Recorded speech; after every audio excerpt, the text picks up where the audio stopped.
Бул жакта бир канча суроолор келди, бирок ошолордун арасынан жетишпей да калдым. Сизди колдойбуз деп ыраазычылык билдиргендери бар.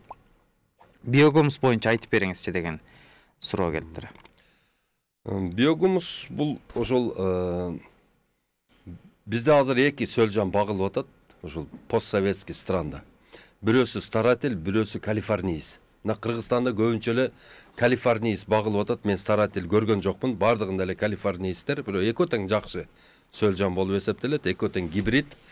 Биздин баягындай өзүбүздүн местный сөлжандар жерде жашаса, булар болсо ошол малдын кыгында, таштандыларда жашаганы ыңгайлашкан экен, органикалык таштандыларда. Анан булардын жашоо убактысы 13 жыл жашайт экен. 13 жылдын ичинде булар көптөгөн миллиондогон потомство берет да, бала берет экен. Анан кийин 1 килограмм сөлжан бир күндө 1 килограмм ошол таштандыны же болбосо ошол кыкты эме кылып өзүнөн өткөрүп 600 грамм биогумус берет. Бул деген дүйнө жүзүндөгү эң таза, эң органикалык жер семеткич болуп эсептелет. Мен бунун бардык элге баккыла деп айтар элем. Эгерде кимге керек болсо, мага ошол Абдулла Ташиевич деп Фейсбукка кирсин, же болбосо 0550 20 0007 менин номерим, WhatsApp'тан жазсын, мен бардыгына үйрөтөмүн. Бул деген мындай Кыргызстанды туңгуюктан чыгара турган бир программа кылсак болот да буну менен. Азыр дүйнө жүзүндө өзүңүздөр көрдүңүздөр, пандемия болду, элдин бардыгы ооруду. Азыр бардыгы таза азык издеп калды да. Таза азык. Эмне үчүн? Иммунитетти көтөрүш үчүн. Иммунитетти мисалы үчүн баягы химиялык азот, селитра, дагы мочевина бирдеме менен бышкан мөмө жемиштер көтөрө албайт. Алар деген тескерисинче адамды оорутат. Азыр ушудан биз пайдаланып, мына органикалык аймактарды түзүп туруп, өтө жакшы иштерди кылсак болот да. Бул жерде азыр буга чейин мисалы үчүн органиканы кыймылдатам деген Айдар Алиев деген киши бар. Мына Бермет деген Турсуналиева, Турсунбаева деген дагы бир кызыбыз бар. Немеде Баткенде ушул Турсунали деген акебиз бар. Мынакта болсо департаментти жетектеген эме Жанара Бакирова деген кызыбыз бар. Булардын бардыгы өтө алтынга тете, өтө жакшы адамдар булар. Булар бизди ден соолугубуздун коргоочулары. Буларга деген биз жардам беришибиз керек. Мына ушулар бизди органикалык тамак аш менен камсыз кылам деп жан үрөп жүрөт да. Мисалы үчүн азыр больницаны көрүп атасыз. Больницага эбегейсиз акчаларды салып атат. Барсаңыздар дүйнө жүзүндөгү баягы табылбаган дарылардын бардыгын аптекалар, маны бар, дан башкасы бар жок алып келип атат. Булар бизди деген ушундай үйрөтүп койду да ушуга. Бул бизнес, чоң бизнес, оруйбуз, жейбиз, дарыны жейбиз, булар көп сатат, будан көптөгөн миллиондогон кирешелерди көрөт.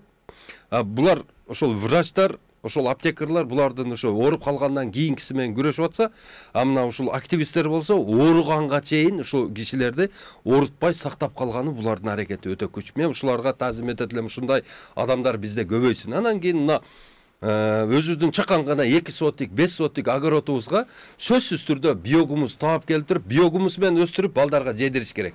Ошол балдардын акылы тетик болот.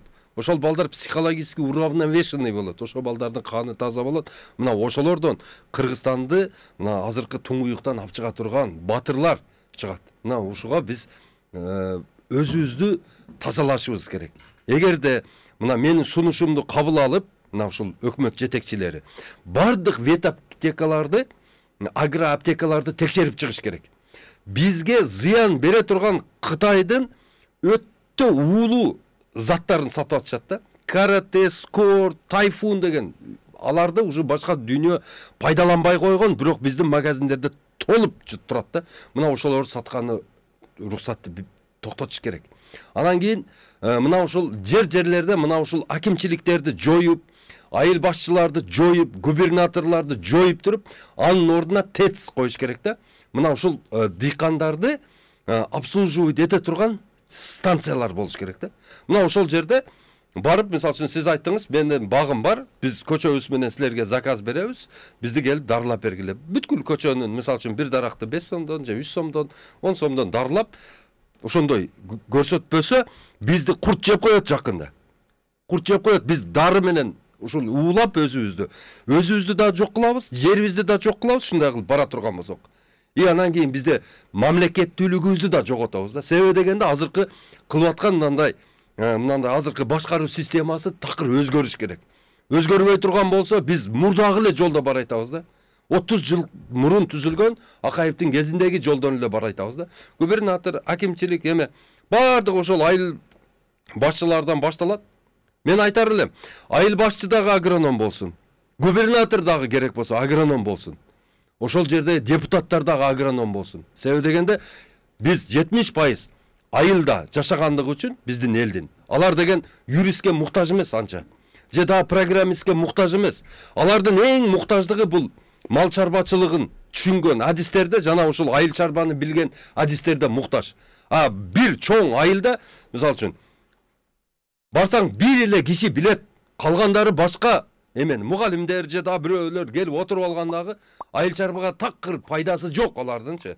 Мен айтар элем, эгерде ушундай болсо, конституцияга дагы киргизиш керек. Керек болсо айылга иштейм десең, агрономдукту бүтүп келип туруп, анан карьера кылгын деп.